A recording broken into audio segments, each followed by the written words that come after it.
Bismillahirrahmanirrahim. Assalamualaikum warahmatullahi wabarakatuh.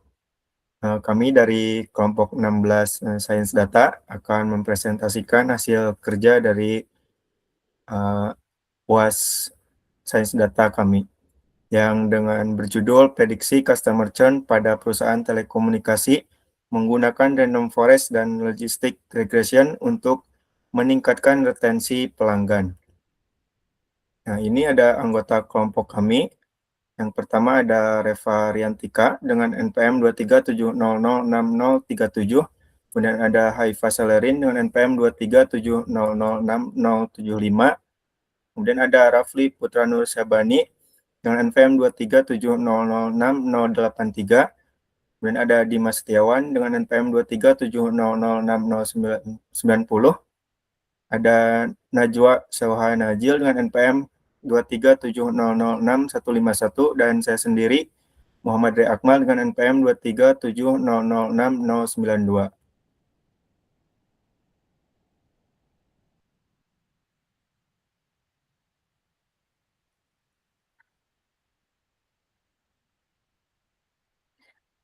Baik, untuk selanjutnya itu ada latar belakang. Industri telekomunikasi di Indonesia terus berkembang pesat sehingga persaingan antar provider semakin tinggi. Nah, salah satu masalah utama yang dihadapi perusahaan adalah customer churn, yaitu pelanggan yang berhenti menggunakan layanan dan berpindah ke kompetitor. Nah, tingginya churn dapat menurunkan pendapatan perusahaan karena biaya mendapatkan pelanggan baru lebih besar dibanding mempertahankan pelanggan lama. Nah, untuk mengatasi masalah tersebut, penelitian ini menggunakan metode machine learning, yaitu logistic regression dan juga random forest, untuk memprediksi pelanggan yang berpotensi churn berdasarkan data pelanggan. Nah, hasil prediksi diharapkan dapat membantu perusahaan meningkatkan retensi pelanggan dan mengurangi tingkat churn.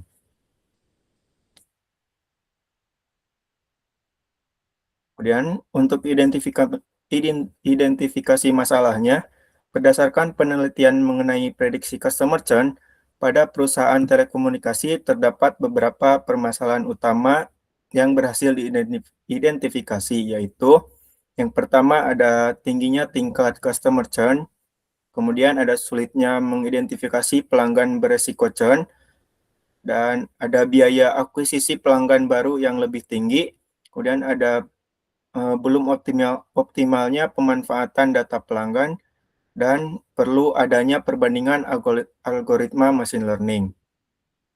Nah, rencana output visualisasi model pada penelitian ini berdasarkan permasalahan yang telah diidentifikasi sebelumnya. Penelitian ini memerlukan sebuah sistem analisis dan pemodelan machine learning yang mampu menghasilkan informasi prediktif secara akurat dan mudah dipahami.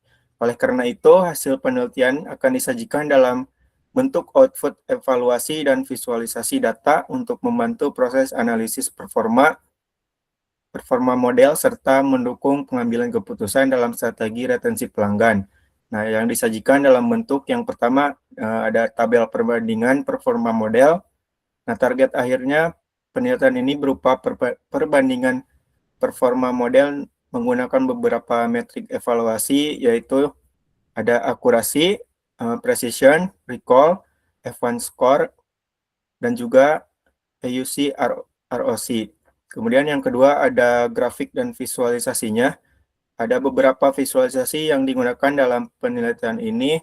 Yang pertama ada confusion matrix, digunakan untuk melihat kesalahan prediksi model seperti false positif dan false negatif. Kemudian ada ROC curve, yaitu untuk membandingkan kemampuan klasifikasi kedua model secara visual. Dan juga yang terakhir ada fitur importance untuk mengetahui fitur-fitur yang paling berpengaruh terhadap customer churn. Selanjutnya ada pengolahan dataset yang akan disampaikan oleh Haifa. Baik, sebelumnya terima kasih banyak kepada moderator untuk penyampaian materi selanjutnya mengenai pengelolaan dataset. Pertama, untuk tahap pengelolaan dataset itu, sumber datanya ini berasal dari Kaggle, tepatnya dataset Telco Customer Churn, di mana dataset ini berisi informasi tentang 7.043 pelanggan dari sebuah perusahaan telekomunikasi dengan 21 kolom yang meliputi berbagai atribut pelanggan, seperti data demografi, layanan yang digunakan, informasi akun, serta status churn. Nah, di mana proses pengelolaan data ini terdapat 3 proses. Yang pertama yaitu data acquisition, yaitu mengumpulkan dataset dari Kaggle. Yang kedua, ada data cleaning, di mana di sini itu menangani nilai kosong untuk menghapus data duplikat dan memperbaiki data yang tidak konsisten. Dan untuk proses yang terakhir, yaitu cleaning dataset, yaitu membersihkan data set yang bersih yang sudah siap dipakai untuk proses pemodelan selanjutnya. Baik, untuk materi selanjutnya.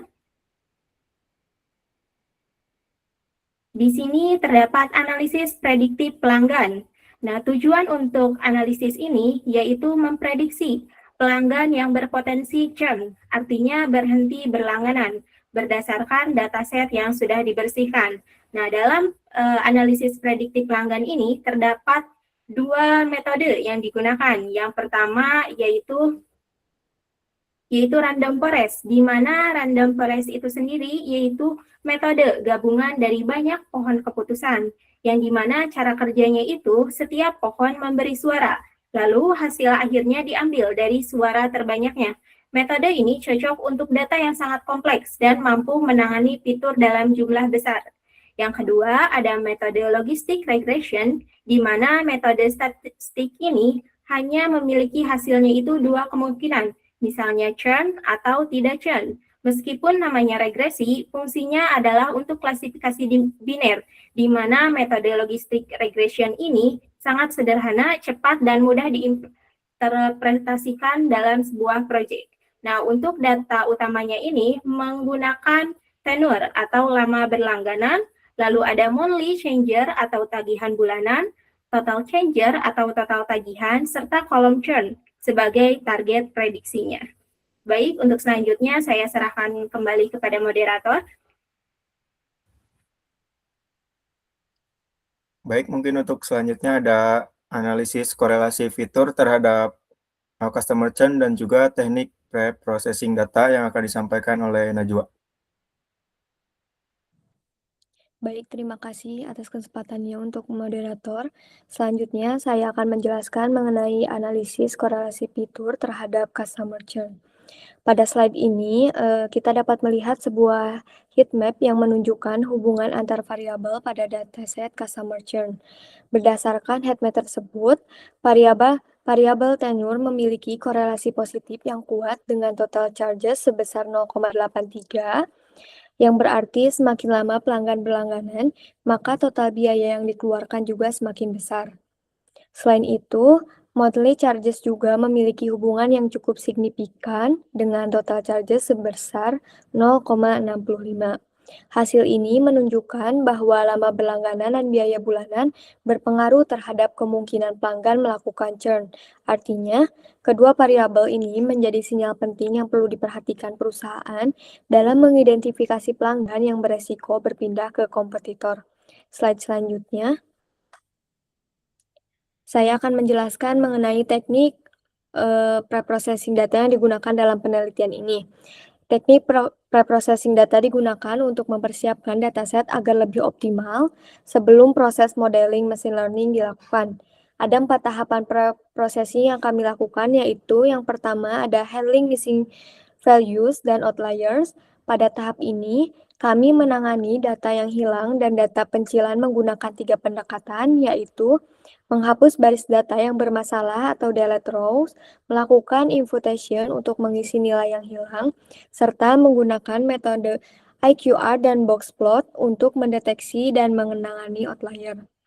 Yang kedua ada encoding. Karena sebagian besar fitur dalam dataset bersifat kategorikal, maka perlu dilakukan encoding agar data dapat diproses dan oleh algoritma machine learning.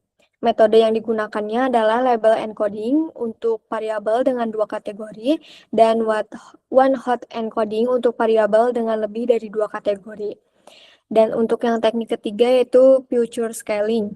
Tahap ini dilakukan untuk menyamakan skala antar fitur numerik agar model tidak bias terhadap fitur dengan nilai yang lebih besar. Metode yang digunakannya adalah standard scaler dan min-max scaler. Keempat, yaitu ada handling imbalance data. Dataset customer churn umumnya tidak seimbang, di mana jumlah pelanggan yang tidak churn jauh lebih banyak dibandingkan yang churn. Untuk mengatasi hal ini, kami menggunakan 3 pendekatan, yaitu oversampling, undersampling, dan smooth atau synthetic minority oversampling technique. Dengan keempat tahapan preprocessing ini, dataset menjadi lebih bersih, seimbang, dan siap digunakan untuk proses pemodelan mesin learning. Sekian, dikembalikan kepada moderator. Baik, untuk selanjutnya ada modeling dan juga perbandingan dari model dan juga evaluasinya yang akan disampaikan oleh Rafli. Baik, di sini saya akan menjelaskan bagian modeling random forest ya. Tahap modeling ini merupakan inti dari proses penelitian ini, di mana 2 algoritma machine learning dibangun, dilatih, dan diuji menggunakan data yang telah melalui proses pre-processing pada tahap sebelumnya. Kedua algoritma yang dibandingkan adalah logistic regression dan random forest. Mari kita bahas dulu logistic regression. Logistic regression digunakan untuk memodelkan hubungan antara fitur-fitur input dengan probabilitas seorang pelanggan melakukan churn. Model ini menghasilkan output berupa nilai probabilitas antara 0 dan 1 yang kemudian dikonversi menjadi prediksi kelas biner menggunakan threshold tertentu. Defaultnya itu 0,5. Logistic regression dipilih karena kemudahannya dalam diinterpretasi. Setiap koefisien fitur dapat langsung menjelaskan arah dan besarnya pengaruh fitur tersebut terhadap probabilitas churn. Lalu untuk random forest digunakan dalam penelitian ini karena kemampuannya menangkap pola nonlinear yang lebih kompleks serta kemampuannya menghasilkan informasi feature importance yang berguna untuk interpretasi bisnis. Digunakan untuk menangkap pola data yang lebih kompleks dan nonlinear. Parameter yang digunakan antara lain yaitu number of trees and estimators, maximum depth atau max depth, minimum sample split, dan random state. Proses modeling meliputi pelatihan model menggunakan data training, pengujian model menggunakan data testing, perbandingan performa kedua algoritma. Next slide. Nah, untuk perbandingan dan evaluasi model, di sini ya di samping ada tabel ya. Berdasarkan tabel tersebut, logistic regression mengungguli random forest pada seluruh metrik evaluasi yang digunakan. Model logistic regression menghasilkan akurasi sebesar 79,39%, precision 62,43%, recall 56,42%, F1 score yaitu 59,27%, dan outcrop sebesar 83,45%. Sementara itu, model random forest menghasilkan akurasi 78,32%, precision 61,77%, recall 48,40%, F1 score 54,27%, dan outcrop 81,13%. Perbandingan paling signifikan terdapat pada nilai recall, di mana logistic regression sebesar 56,42% mengungguli random forest yang hanya 48,40%.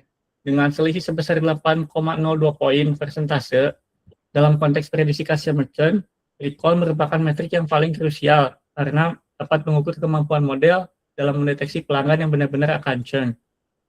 Model dengan recall lebih tinggi berarti lebih sedikit pelanggan churn yang terlewat dan tidak mendapatkan program retensi. Oke, sekian. Saya lanjutkan, moderator.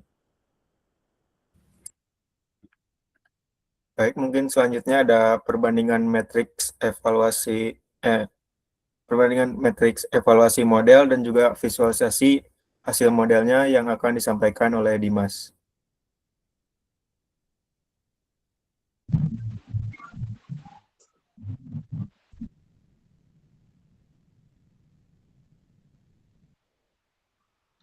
Baik, untuk selanjutnya perbandingan matriks evaluasi dan model.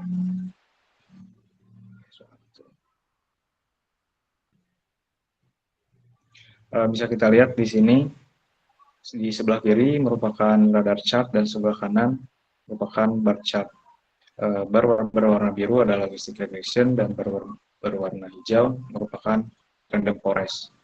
Berdasarkan radar chart dan bar chart di sini, logistic regression menunjukkan performa yang lebih baik dibandingkan random forest pada hampir seluruh metrik evaluasi, terutama pada nilai recall dan outcrop.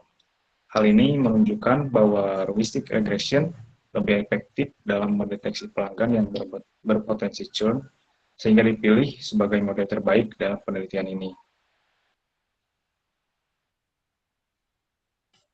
Selanjutnya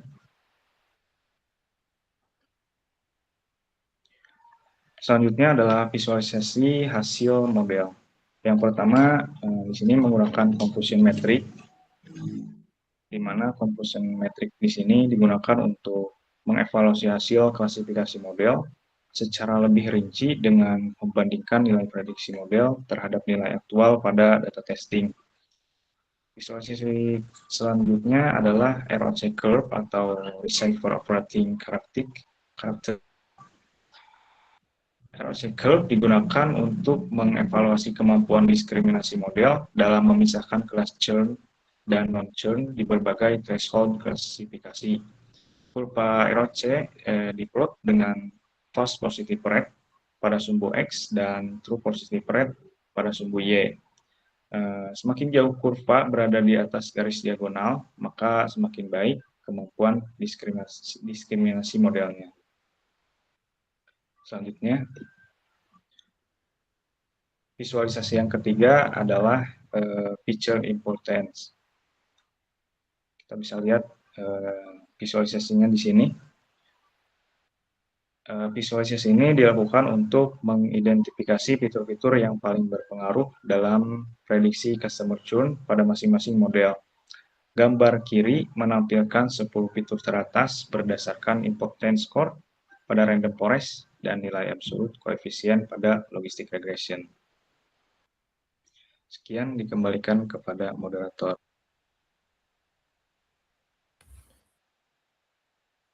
Baik, mungkin untuk selanjutnya ada sedikit demonstrasi dan juga kesimpulan akhir yang akan disampaikan oleh Reva. Baik, terima kasih moderator. Di sini saya akan menjelaskan bagian dashboard prediksi customer churn. Penelitian ini menggunakan Python sebagai bahasa utama dengan beberapa pustaka seperti Pandas dan NumPy untuk pengolahan data. Skitlearn untuk machine learning, Matplotlib dan Seaborn untuk visualisasi, serta Streamlit dan Netlify untuk implementasi dashboard berbasis web. Untuk selanjutnya, di sini saya akan menjalankan demo dan untuk moderator saya izin untuk share screen.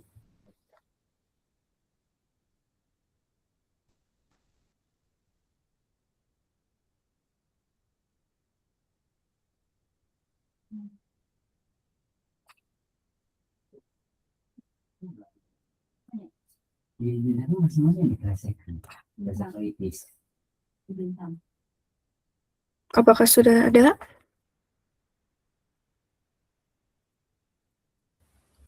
Sudah.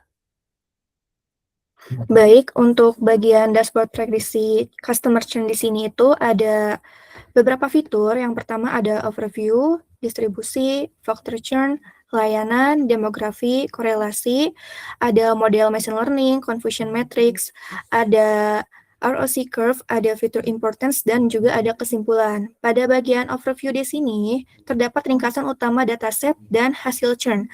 Yang di sini tuh ada beberapa isinya. Yang di bagian overview ada total pelanggan, ada churn rate, ada retain, ada average monthly, ada average tenor, dan ada average total. Dan di sini juga menampilkan dua grafik, ada diagram lingkaran dan juga ada diagram batang. Untuk bagian diagram lingkaran, distribusi churn di sini, retain sebesar 73,4% dan churn sebesar 26,6%. Selanjutnya untuk bagian distribusi di sini juga menampilkan dua grafik. Dua grafik batang halaman itu menjelaskan distribusi data pelanggan. Distribusi tenure menunjukkan bahwa pelanggan baru 0 sampai 5 bulan dan pelanggan loyal 66 sampai 71 bulan mendominasi dataset pada monthly charges. Terdapat konsentrasi tinggi pada rentang 20 sampai 30 dolar dan 70 sampai 100 dolar, menunjukkan adanya dua segmen layanan utama. Selanjutnya pada bagian faktor churn di sini dibagi menjadi 3, ada churn rate per tipe kontrak, ada churn rate per internet service, dan ada churn rate per metode pembayaran. Pada bagian ini tuh menjelaskan faktor utama penyebab pelanggan berhenti. Kontrak month to month memiliki churn rate tertinggi sekitar 42,7%, jauh di atas 1 year sekitar 11,3% dan 2 year 2,8%. Fiber optik menunjukkan churn rate sekitar 41,9%, hampir 2 kali lipat dibanding DSL 19%. Untuk electronic check sebagai metode pembayaran memiliki churn rate tertinggi sekitar 45,3% dan pelanggan dengan tenure terendah memiliki risiko churn paling tinggi. Selanjutnya untuk bagian layanan. Bagian ini menganalisis pengaruh layanan tambahan terhadap churn. Layanan yang dianalisis sendiri di sini ada online security, ada tech support, ada online backup, ada device protection, ada streaming TV, dan ada streaming movies. Layanan online security dan tech support memberikan efek protektif terbesar terhadap churn. Pelanggan yang berlangganan layanan ini memiliki churn rate sekitar 15% dibandingkan 42% tanpa layanan tersebut. Dukungan teknis dan keamanan menjadi faktor retensi yang sangat signifikan. Selanjutnya pada bagian demografi, di sini menjelaskan hubungan karakteristik pelanggan dengan churn yang dibagi menjadi 3, ada gender, senior citizen, dan partner dan dependence. Gender tidak berpengaruh signifikan, churn rate hampir sama, male 26,2% dan female 27%. Senior citizen memiliki churn rate jauh lebih tinggi, sekitar 41,7% dibanding non-senior sekitar 23,7%. Pelanggan tanpa partner 33% dan tanpa dependence 31,3% lebih cenderung churn. Pada bagian korelasi, bagian ini biasanya berisi heat map hubungan antar variabel hubungan fitur terhadap churn. Tujuannya mengetahui variabel mana yang paling mempengaruhi churn. Selanjutnya, pada bagian model machine learning, dashboard menggunakan 2, yaitu random forest dan logistic regression. Tujuannya itu memprediksi apakah pelanggan akan churn atau tidak. Dan berdasarkan analisis performa, logistic regression mengungguli random forest pada semua metrik evaluasi dengan recall 56,42% versus 48,40%. Logistic regression lebih mampu menangkap pelanggan yang benar-benar akan churn, metrik yang paling krusial untuk strategi retensi.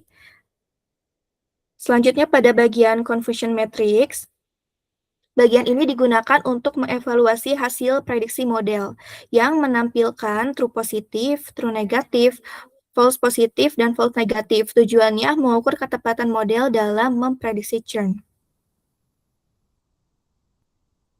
Selanjutnya pada bagian ROC curve, ini digunakan untuk mengukur performa model klasifikasi. Semakin tinggi nilai AUC, maka model semakin baik dalam membedakan pelanggan churn dan tidak churn. Selanjutnya pada bagian fitur importance, di sini menampilkan fitur paling berpengaruh terhadap churn. Biasanya fitur terpenting itu ada kontrak, monthly charges, tenure, dan internet service. Tujuannya itu mengetahui faktor utama penyebab churn. Dan kesimpulan pada bagian dashboard prediksi customer churn di sini itu model terbaiknya adalah logistic regression. Dipilih karena memiliki recall lebih tinggi sekitar 56,42% versus 48,40% untuk menangkap pelanggan yang akan churn serta AUC ROC terbaik 0,8345. Baik, moderator, saya akan lanjutkan ke bagian PPT kesimpulan. Boleh ditampilkan dulu PPT-nya. Nah, jadi untuk kesimpulan pada project Science Data ini, Berdasarkan hasil penelitian mengenai prediksi customer churn pada perusahaan telekomunikasi menggunakan algoritma random forest dan logistic regression, diperoleh hasil bahwa kedua model mampu melakukan prediksi churn dengan performa yang baik. Namun, logistic regression menunjukkan performa terbaik dengan nilai AUC/ROC sebesar 0,8345 dibanding random forest sebesar 0,8113. Hasil analisis menunjukkan bahwa faktor-faktor seperti tenure, monthly charges, total charges, jenis kontrak, serta layanan tambahan memiliki pengaruh terhadap kemungkinan pelanggan melakukan churn, di mana pelanggan dengan masa berlangganan rendah dan kontrak bulanan memiliki risiko churn lebih tinggi. Selain itu, kelompok senior citizen juga memiliki tingkat churn yang lebih besar dibandingkan non-senior. Penelitian ini berhasil menerapkan metodologi CRISP-DM secara menyeluruh hingga tahap deployment dalam bentuk dashboard interaktif berbasis web menggunakan Streamlit, sehingga hasil analisis dan prediksi churn dapat disajikan secara informatif dan mudah dipahami untuk mendukung strategi retensi pelanggan perusahaan. Penjelasan dari saya cukup sekian, saya kembalikan ke moderator. Baik, mungkin sekian hasil dari penelitian dan presentasi dari kelompok 16 Sains Data dari kami. Terima kasih atas perhatiannya dan mohon maaf bila terdapat kesalahan. Wassalamualaikum warahmatullahi wabarakatuh.